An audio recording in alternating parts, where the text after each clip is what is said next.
लक्ष्मी माता की कहानी। एक बार एक गांव में एक बहुत ही गरीब और ईमानदार व्यापारी रहा करता था। उस व्यापारी की एक लड़की थी। वो लड़की रोज पीपल के पेड़ में जाकर जल चढ़ाया करती थी। और उस पीपल की खास बात यह थी, उस पीपल के पेड़ से लक्ष्मी माता प्रकट होती थी और थोड़ी ही देर में वो अपने आप वहां से चली जाया करती थी।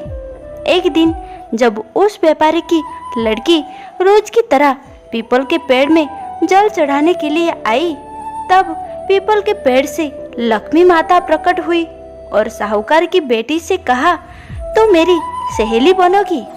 तब लड़की ने कहा कि मैं अपने पिता से पूछकर कल आऊंगी। साहूकार की बेटी ने घर जाकर अपने पिता से सारी बात कह दी। तब उसके पिताजी बोले, वो तो लक्ष्मी जी है, अपने को और क्या चाहिए, तू लक्ष्मी जी की सहेली बन जा। दूसरे दिन वो लड़की फिर गई। तब लक्ष्मी जी पीपल के पेड़ से निकलकर आई और कहा, सहेली बन जा।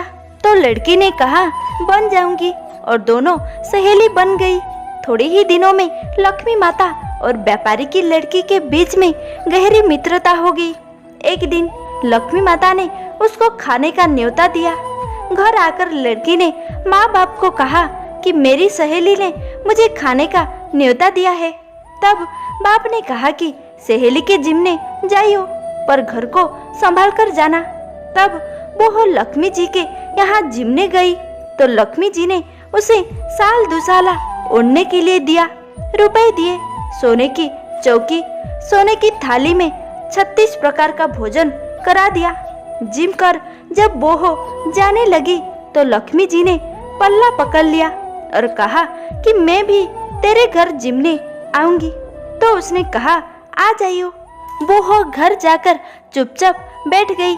तब बाप ने पूछा कि बेटी, सहेली के यहाँ खाना खाकर आ गई और तू उदास क्यों बैठी है? तो उसने कहा, पिताजी, मेरे को तो लक्ष्मी जी ने इतना दिया, अनेक प्रकार के भोजन कराए, परंतु मैं किसे खिलाऊंगी? अपने घर में तो कुछ भी नहीं है। तब उसके पिता ने कहा कि गोबर मिट्टी से चौका लगाकर घर की सफाई कर ले, 4 मुख वाला दिया जलाकर लक्ष्मी जी का नाम लेकर रसोई में बैठ जाना। लड़की सफाई करके लड्डू लेकर बैठ गई। उसी समय एक रानी नहा रही थी। उसका नलों का हार चील उठाकर ले गई और उसके घर वो नलों का हार डाल गई और उसका लड्डू ले गई। बाद में वो हार को तोड़कर बाजार में गई और सामान लाने लगी। तो सुनार ने पूछा कि क्या चाहिए? तब उसने कहा कि सोने की चौकी, सोने का थाल, साल दुसाला दे दे, मोहर दे और सामग्री दे, 36 प्रकार का भोजन हो जाए इतना सामान दे। सारी चीजें लेकर बहुत तैयार की और रसोई बनाई। तब गणेश जी से कहा कि लक्ष्मी जी को बुलाओ। आगे आगे गणेश जी और पीछे पीछे लक्ष्मी जी आई। उसने फिर चौकी डाल दी और कहा, सहेली चौकी पर बैठ जा। तब लक्ष्मी जी ने कहा, सहेली चौकी पर तो राजा रानी के भी नहीं बैठी। तो उसने कहा कि मेरे यहाँ तो बैठना पड़ेगा। फिर लक्ष्मी जी चौकी पर बैठ गई। तब उसने बहुत खातिर की, जैसे लक्ष्मी ने करी थी वैसे ही उसने करी। लक्ष्मी जी उस पर खुश हो गई।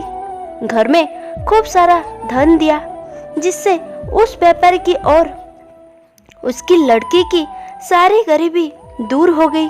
लोगों ने अपना जीवन खुशी खुशी व्यतीत करना शुरू कर दिया।